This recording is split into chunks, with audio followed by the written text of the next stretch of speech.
This is WFYI News Now. It's August 13th, and I'm Abriana Herron. On today's show, Indianapolis teens have a new curfew. Purdue University in Indianapolis will get a new student center. Indiana has a leader for its new statewide school safety efforts.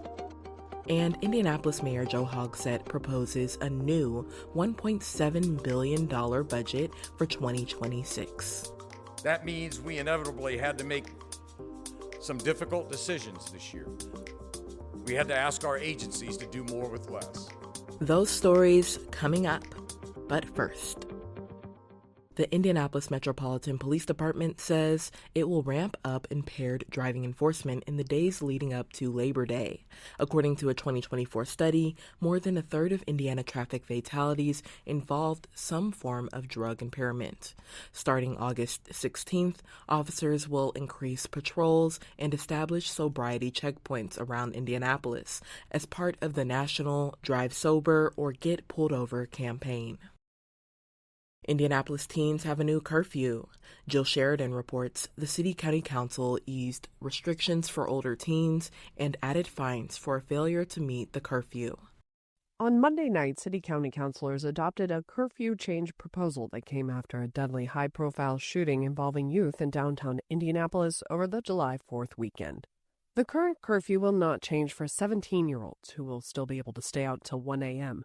15 and 16-year-olds can stay out no later than 11 Friday and Saturday under the new rule.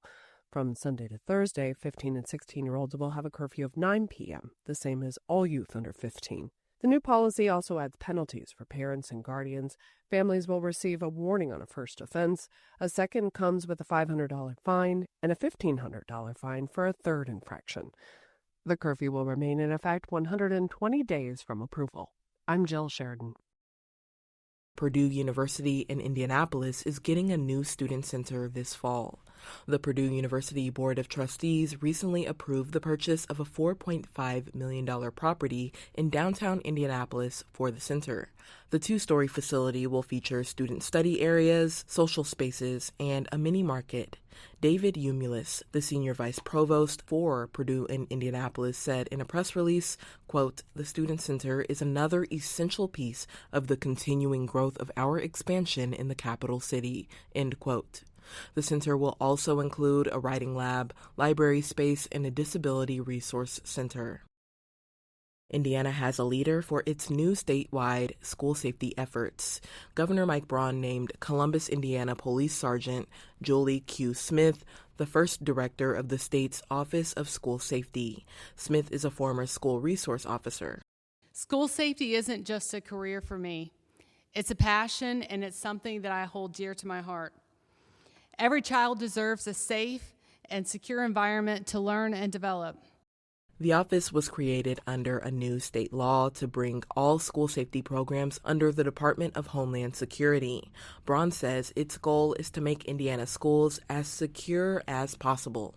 This office will bring all of our school safety efforts into one team with one mission: to keep Hoosiers safe. The Office of School Safety was part of Braun's first-year education agenda. And for our final story today, Indianapolis Mayor Joe Hogsett is proposing a new $1.7 billion budget for 2026, the largest to date, despite the expected decrease in funds from property taxes next year. Samantha Horton reports the proposal cuts into most department budgets, with the exception of public safety and public works. The city estimated a shortfall of roughly $43 million for 2026 due to state lawmakers' cuts on property taxes earlier this year. Mayor Joe Hogsett says while it might provide residents financial relief, it has forced city departments to be more efficient without eliminating services. That means we inevitably had to make some difficult decisions this year. We had to ask our agencies to do more with less. Most departments were asked to cut about 4% of their budgets. Those cuts were reportedly made by eliminating chronically vacant staff positions, funds that went unspent, and operational changes. Public safety, including police, sheriff, and fire departments, along with the Department of Public Works, were exempt from the cuts. I am Samantha Horton. The council will spend the next 2 months reviewing the budget before its final passage that is scheduled for October 6th.